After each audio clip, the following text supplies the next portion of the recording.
DD किसान, बदलते भारत की शान।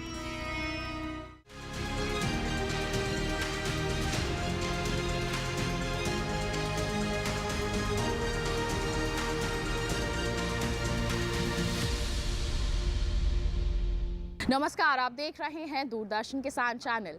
मैं अदिति शर्मा कृषि दर्शन कार्यक्रम में आप सभी का स्वागत करती हूं। हमारे इस कार्यक्रम में हम कृषि जगत से जुड़ी अहम जानकारियां आप तक पहुंचाते हैं। क्या कुछ खास हलचलें हो रही हैं, इनकी जानकारियां आप तक पहुंचाई जाती हैं। माध्यम रहते हैं हमारे तीनों सेगमेंट्स, विज्ञान और किसान, कृषि, स्टार्टअप और फार्मिंग इंडिया। तो क्या कुछ खास है आज के एपिसोड में, जानने के लिए आइए शुरुआत करते हैं आज के कार्यक्रम की।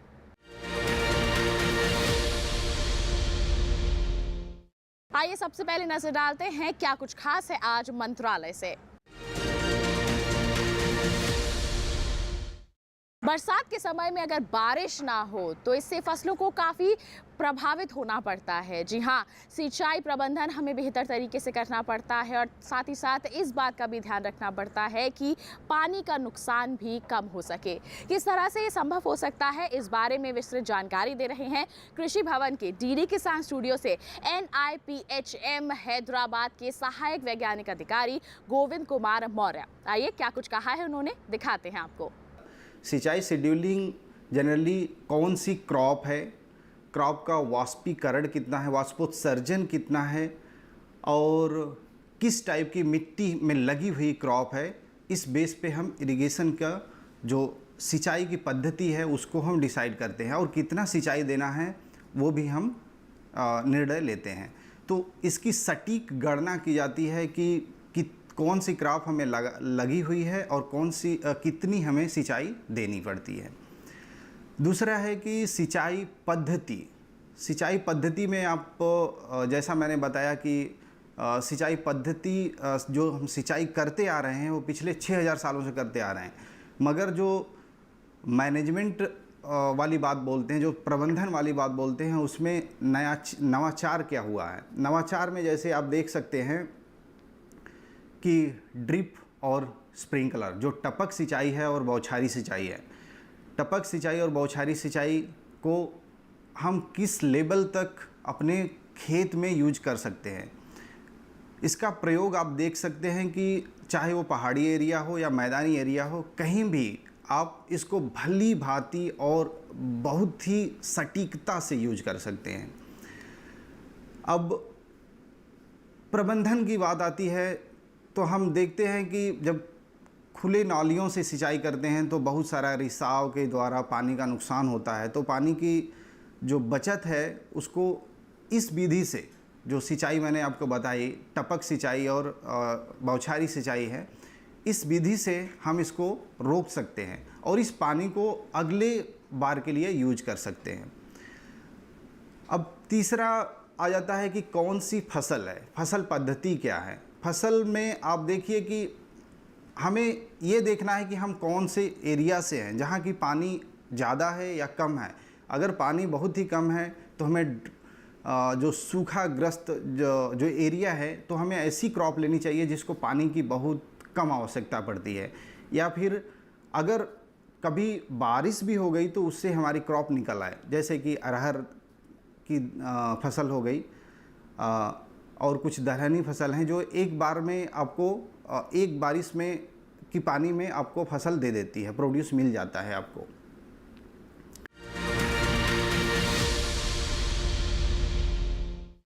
अब कार्यक्रम में वक्त है सम्मेलन से प्रगति की ओर का। बता दें आपको कि दिल्ली के पूसा में 2 अगस्त से 7 अगस्त तक कृषि अर्थशास्त्रियों के 32वें अंतर्राष्ट्रीय सम्मेलन का आयोजन किया जाना है। इसी संदर्भ में पूसा में नीति आयोग के सदस्य प्रोफेसर रमेश चंद ने एक प्रेस वार्ता की। आइए उसकी झलक आपको दिखाते हैं। दिल्ली स्थित पूसा में 2 अगस्त से 7 अगस्त तक कृषि अर्थशास्त्रियों के 32वें अंतर्राष्ट्रीय सम्मेलन का आयोजन किया जाएगा। इसे लेकर नीति आयोग के सदस्य प्रोफेसर रमेश चंद ने पूसा में प्रेस वार्ता की। इस अवसर पर ICAR के महानिदेशक डॉक्टर हिमांशु पाठक, अंतर्राष्ट्रीय खाद्य नीति अनुसंधान संस्थान दक्षिण एशिया के निदेशक शाहिदुर राशिद, सम्मेलन के सचिव PK Joshi, doctor Pratap S Birthal, doctor Smita Sirohi एवं कृषि वैज्ञानिक शामिल थे। इस अवसर पर नीति आयोग के सदस्य प्रोफेसर रमेश चंद ने कहा, मेन फोकस इस कॉन्फ्रेंस का फूड सिस्टम अप्रोच पे होगा और दूसरा सस्टेनेबिलिटी।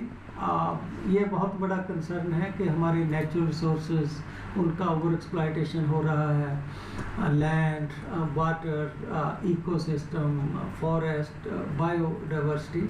तो हमें ग्रोथ भी करनी है लेकिन इस तरीके से कि हम फ्यूचर जनरेशन की कॉस्ट पे उसको ना करें और सारी जो चुनौतियां हैं हम फेस कर रहे हैं जो आगे आने वाली हैं उसको ध्यान में रखते हुए हम सस्टेनेबल फूड सिस्टम की ओर फोकस करके उसके लिए क्या पॉलिसीज़ होनी चाहिए, क्या स्ट्रेटजी होनी चाहिए, क्या डेवलपमेंट प्लान होना चाहिए।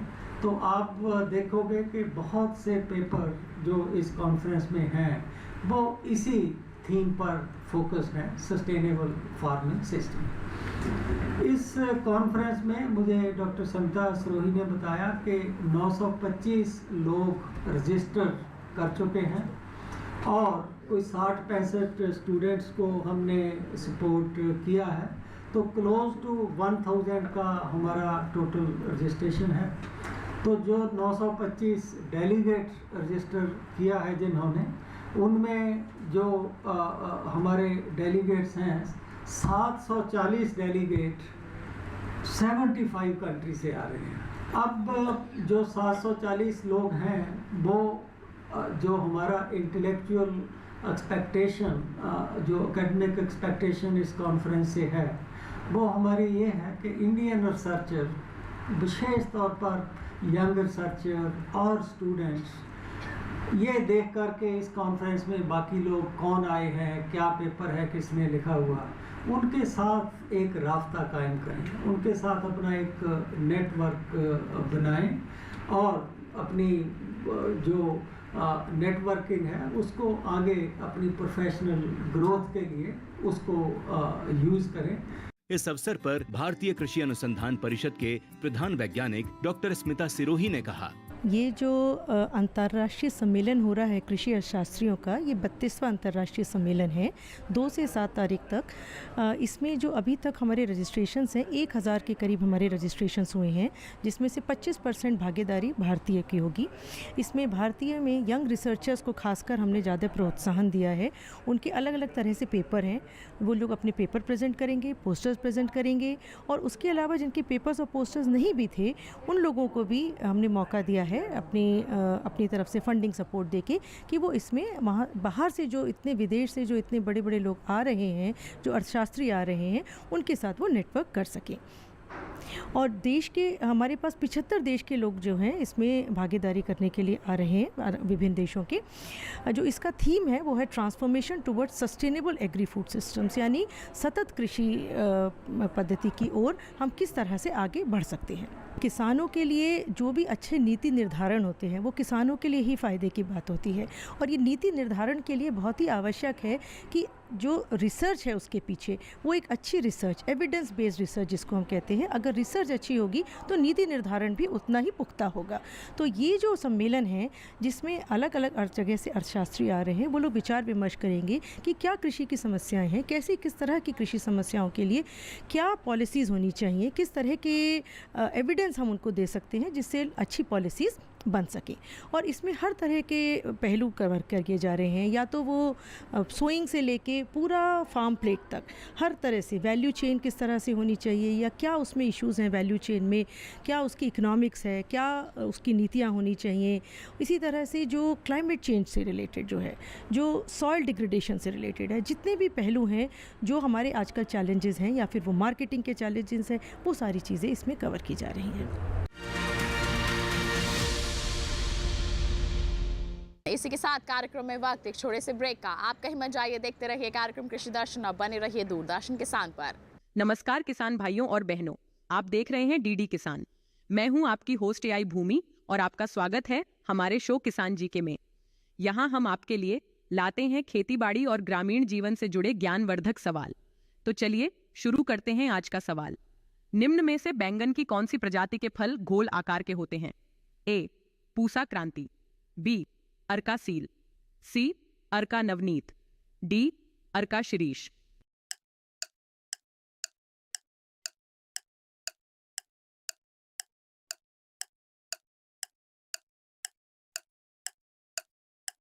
सही जवाब है ऑप्शन सी अर्का नवनीत। बैंगन की प्रजातियों में से अर्का नवनीत एक विशेष प्रजाति है जिसके फल गोल आकार के होते हैं।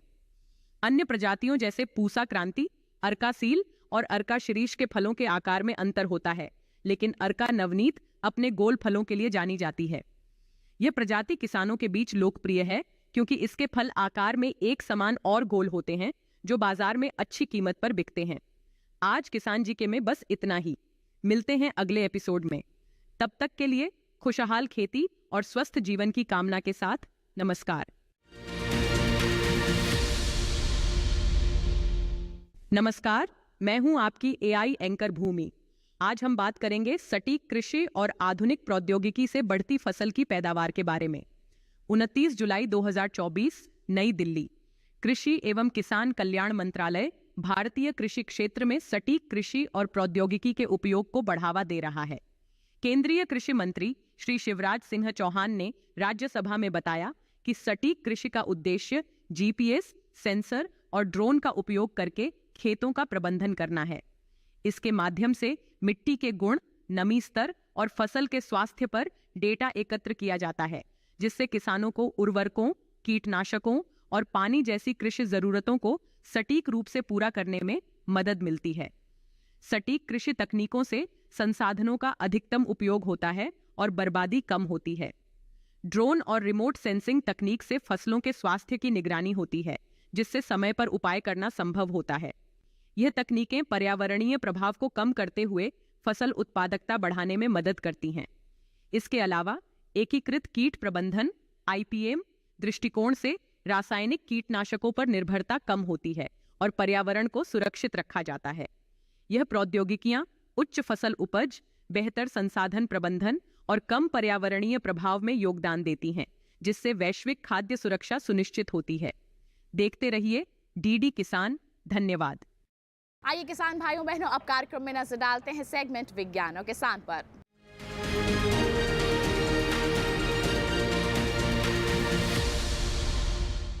आज हम बात करने वाले हैं बेबी कॉर्न की खेती के बारे में। इसकी मांग काफ़ी अच्छी बनती जा रही है, जिसके चलते अगर आप इसकी खेती को अपनाते हैं तो फ़ायदेमंद साबित हो सकती है इसकी खेती आपके लिए। तो कैसे कर सकते हैं आप बेबी कॉर्न की खेती, आइए जानें इस सेगमेंट के माध्यम से।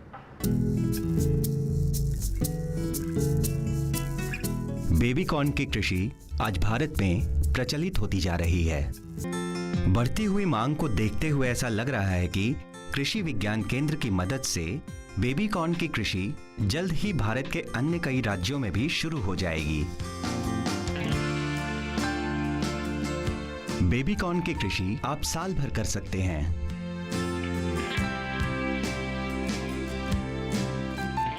इसकी कृषि के लिए क्षेत्र का तापमान 22 से 28 डिग्री सेल्सियस के बीच और हवा में उचित नमी की आवश्यकता होती है। बेबी कॉर्न की कृषि किसी भी मिट्टी जिसकी जल धारण क्षमता अधिक हो में संभव है, पर यदि मिट्टी दोमट या बलुई दोमट हो तो इसकी कृषि और भी आसान हो जाएगी। बेबी कॉर्न उगाने से पहले किसान को अपने खेत की मिट्टी की जांच करानी चाहिए। कृषि विज्ञान केंद्र की पहल से आज पूरे भारत में मिट्टी की जांच करवाना बहुत आसान हो गया है।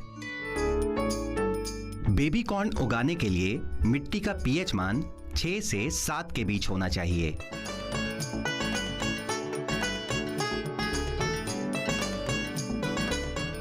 मिट्टी की अम्लता के साथ साथ कुछ जरूरी खनिज जैसे नाइट्रोजन, फास्फोरस और पोटैश का भी ध्यान रखना चाहिए। नियमित मात्रा में जैविक खाद मिलाकर मिट्टी की अम्लता और मौजूद पोषक तत्वों की आपूर्ति कर सकते हैं। कृषि विज्ञान केंद्र की सलाह अनुसार उचित कदम उठाकर आप अपने खेत को बेबी कॉर्न की सफल कृषि के लिए तैयार कर सकते हैं। बेबी कॉर्न जैसी विशिष्ट कृषि से उचित मुनाफा प्राप्त करने के लिए किसान प्रायः इसे सही समय पर बाजार तथा मंडी तक पहुंचा देने का प्रयास करते हैं। इसीलिए किसान कृषि विशेषज्ञों द्वारा प्रमाणित बीजों का ही चयन करते हैं, जिससे निर्धारित समय पर स्वस्थ फसल की प्राप्ति होना संभव हो पाता है।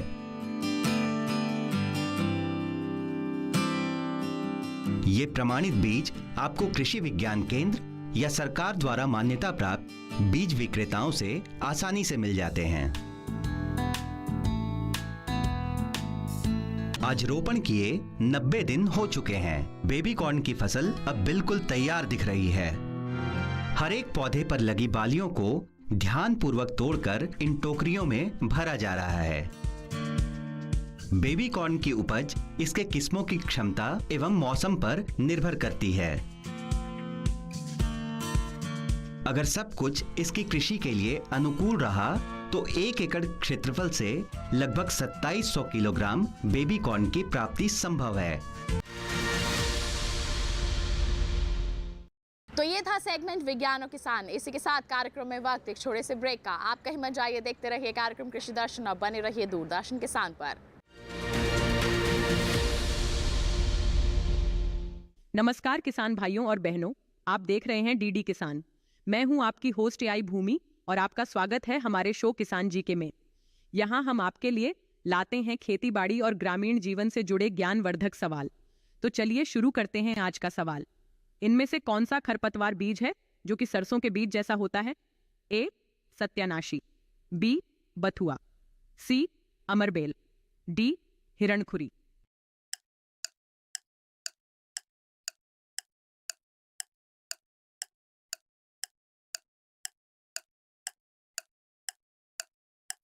सही जवाब है ऑप्शन सी अमरबेल।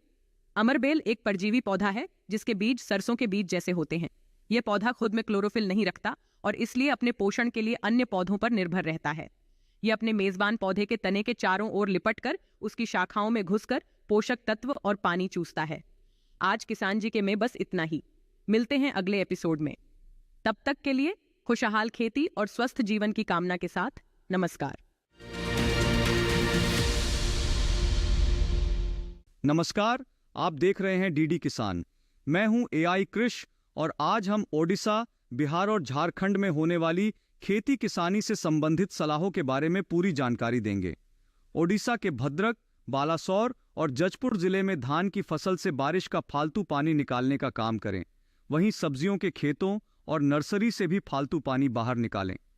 पश्चिमी ओडिशा में मूंगफली, मक्का, दलहनी फसलों और सब्जियों के खेतों में उचित जल निकासी की व्यवस्था करें।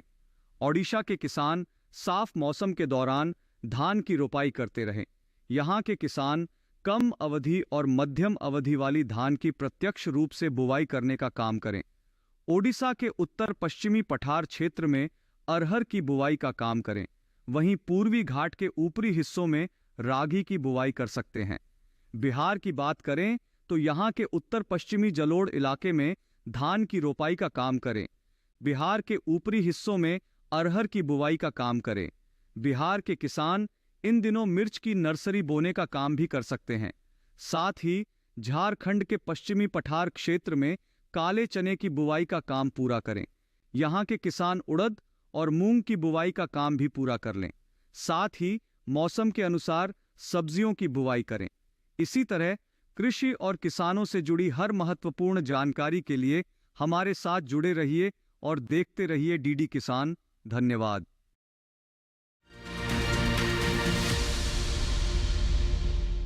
ब्रेक के बाद दूरदर्शन किसान के कार्यक्रम कृषि दर्शन में आप सभी का फिर से स्वागत। आइए दिखाएं आपको सेगमेंट फार्मिंग इंडिया।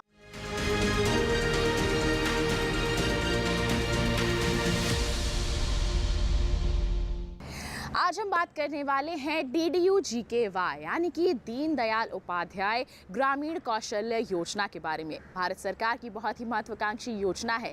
ये खास तौर पर उन ग्रामीणों के लिए है जिन्होंने किसी कारणवश अपनी पढ़ाई को अधूरा छोड़ दिया। आज हमारी सरकार ये प्रयास कर रही है कि इस योजना के अंतर्गत उन ग्रामीणों को कौशल्य दिया जाए, जी हाँ, उन्हें प्रशिक्षण दिया जाए और उन्हें भी रोजगार के अवसर प्रदान किए जा सके। तो आइए इस योजना के बारे में विस्तार से जानकारी आप तक पहुंचाते हैं।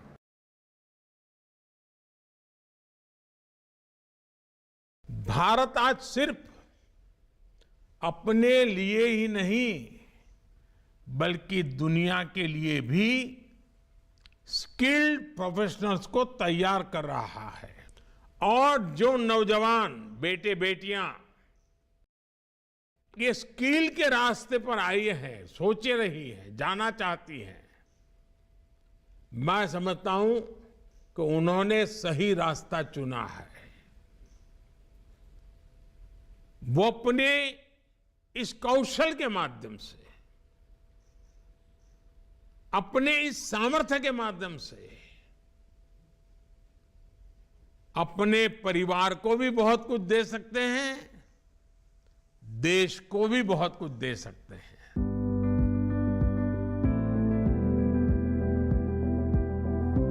ग्रामीण युवाओं के सपनों को लग रहे हैं नए पंख। कौशल प्रशिक्षण से मिल रहे हैं नई उम्मीदों के नए मंच। दीनदयाल उपाध्याय ग्रामीण कौशल्य योजना ग्रामीण विकास मंत्रालय भारत सरकार की ऐसी योजना है जिसका उद्देश्य उन गरीब ग्रामीण युवाओं को प्रशिक्षण देकर रोजगार मुहैया कराना है जो किसी कारणवश अपनी शिक्षा पूरी नहीं कर पाए हों। महिला स्व सहायता समूह से जुड़ी महिलाएं ऐसे गरीब बेरोजगार युवाओं की पहचान कर उन्हें उनके हुनर, क्षमता और रुचि के आधार पर काउंसलिंग देकर DDUGKY योजना से जुड़ने के लिए प्रेरित करती हैं। भारत सरकार के ग्रामीण विकास मंत्रालय द्वारा संचालित दीनदयाल उपाध्याय ग्रामीण कौशल्य योजना गरीब ग्रामीण बेरोजगार युवाओं के लिए है और पूर्णतः निःशुल्क है। इस योजना के तहत युवाओं को निःशुल्क आवास और भोजन, प्रशिक्षण सामग्री और यूनिफॉर्म आदि दिया जाता है। इन युवाओं को अंग्रेजी, कंप्यूटर व पर्सनालिटी डेवलपमेंट का भी प्रशिक्षण दिया जाता है। आधुनिक कक्षाओं और लैब में प्रशिक्षण के बाद इन युवाओं को रोजगार भी मुहैया कराया जाता है। हम लोग जो ट्रेंड किए हैं बच्चों को 651 हो चुके हैं, अपॉइंटमेंट हो चुके हैं 521। हमारे बच्चे डिफरेंट लोकेशन पे जॉब कर रहे हैं। हाईएस्ट सैलरी जो हम प्रोवाइड करते हैं वो हमारा 21,600 है। मेरा उद्देश्य था मैं बीटेक करूं, लेकिन बीटेक करने के लिए पास मेरे फाइनेंशियल प्रॉब्लम थी। मेरे पापा किसान हैं। मैं यहाँ पे फ्रंट ऑफिस एसोसिएट का कोर्स कर रहा हूँ। मुझे लगता है कि मैं यहाँ से अपने सपनों को पूरा कर सकता हूँ। नारी शक्ति को सशक्त करने के लिए योजना में 1/3 आरक्षण की व्यवस्था भी की गई है ताकि देश की बेटियां भी लड़कों के साथ कंधे से कंधा मिलाकर चल सकें।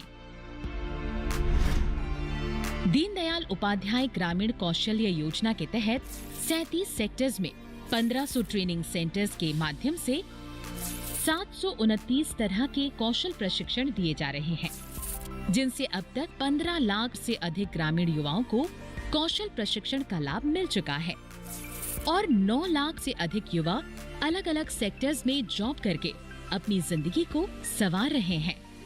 इसके वजह से मैं अपने परिवार को भी सपोर्ट कर पा रहा हूँ, अपनी आगे पढ़ाई भी कर पा रहा हूँ।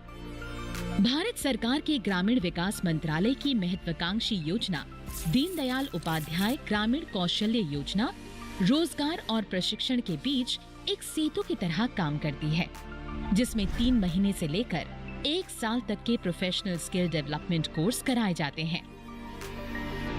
इस दौरान जिन प्रोफेशनल विद्याओं में रोजगार की अधिक संभावनाएं होती हैं और युवाओं का रुझान जिन क्षेत्र में होता है, उन्हें उसके लिए प्रशिक्षित किया जाता है।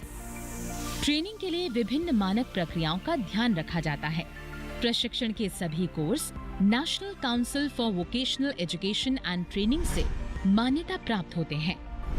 प्रशिक्षण की गुणवत्ता का ये सबसे बड़ा प्रमाण है कि दीनदयाल उपाध्याय ग्रामीण कौशल्य योजना में प्रशिक्षित ग्रामीण युवाओं को Dubai, Abu Dhabi, Malaysia, Saudi Arab, Australia, Oman, Kuwait, Bahrain, Qatar, Singapore और हंगरी जैसे देशों में भी नौकरी के अवसर मिल रहे हैं। DDU-GKY योजना के तहत अब तक 500 से अधिक गरीब ग्रामीण युवाओं को फॉरेन प्लेसमेंट प्रोग्राम के तहत विदेशों में एविएशन, हॉस्पिटैलिटी, ऑटोमोटिव एवं CNC ऑपरेशंस जैसे सेक्टर्स में रोजगार दिलाने में मदद की गई है और गरीब युवाओं के सपनों को साकार किया गया है। I was trained under the DDU-GKY scheme by Info Valley, Guwahati, and now I'm working in Flynas as a cabin crew. I'm very thankful to the government of India. मेरी माँ जीविका समूह से जुड़ी हुई है, जिसके द्वारा मैं फूड एंड बेवरेज सर्विस का ट्रेनिंग DDU-GKY इंस्टीट्यूट से किया और 1.5 साल मैं दुबई में जॉब कर रहा हूँ विंडम गार्डन होटल में। आज का मेरा सैलरी 70,000 रुपये पर मंथ है, जिसके द्वारा मैं अपने फैमिली को आर्थिक स्थिति से बहुत हेल्प करता हूँ।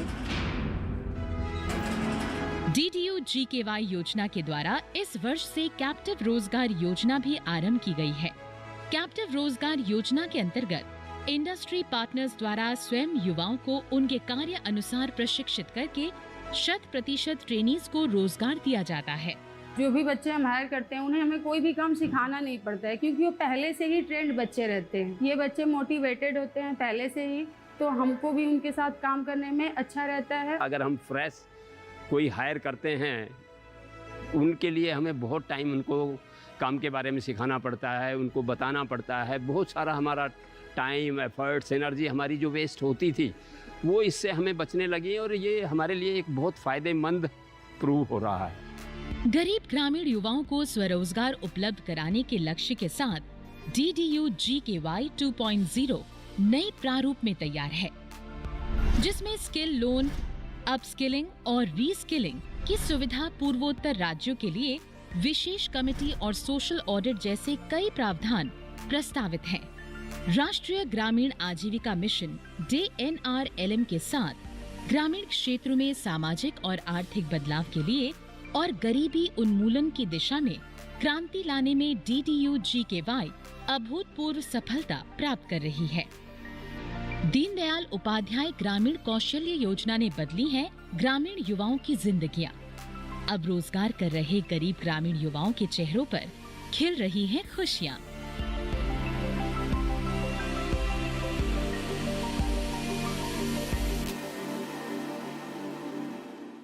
तो ये था हमारा आज का कार्यक्रम कृषि दर्शन। उम्मीद करते हैं जितनी भी जानकारियां आज के कार्यक्रम के माध्यम से आप तक पहुंचाई गई, सभी आपके लिए फायदेमंद साबित हुई होंगी। साथ ही आप अगर कोई सुझाव या सवाल हम तक पहुंचाना चाहते हैं तो आप हमें ईमेल कीजिए। ईमेल आईडी है हमारी krishidarshandddk@gmail.com, या फिर आप हमें पत्र भी लिख सकते हैं। पता है हमारा कृषि दर्शन, कमरा नंबर 58, CPC दूरदर्शन, खेलगांव, नई दिल्ली 110049। और आपको ये भी बता दें कि दोबारा आप हमारा एक कार्यक्रम भी देख सकते हैं।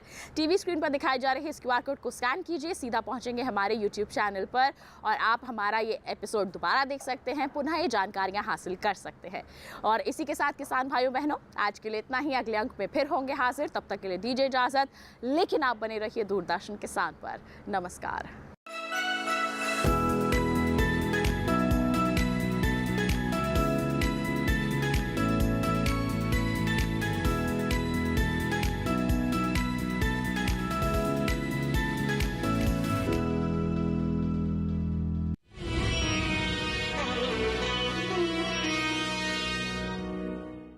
रानी अबक्का देवी का नाम सुना है तुमने? हमने तो सुना है, लेकिन अगर आप लोगों ने नहीं सुना तो फिकर नॉट। फ्रीडम फाइटर्स की कहानियां दिखाएंगे दूरदर्शन पर हर रविवार सुबह 11 बजे। क्रिश, ट्रिश और बाल्टी बॉय।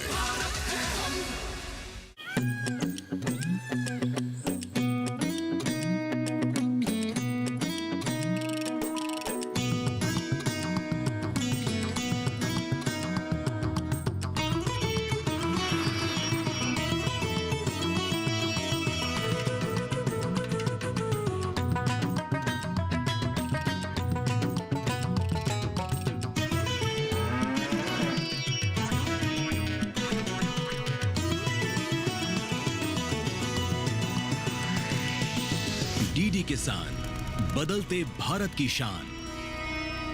मौसम खबर के प्रायोजक हैं IL के ट्रैक्टर ब्रांड का शिनवा, जो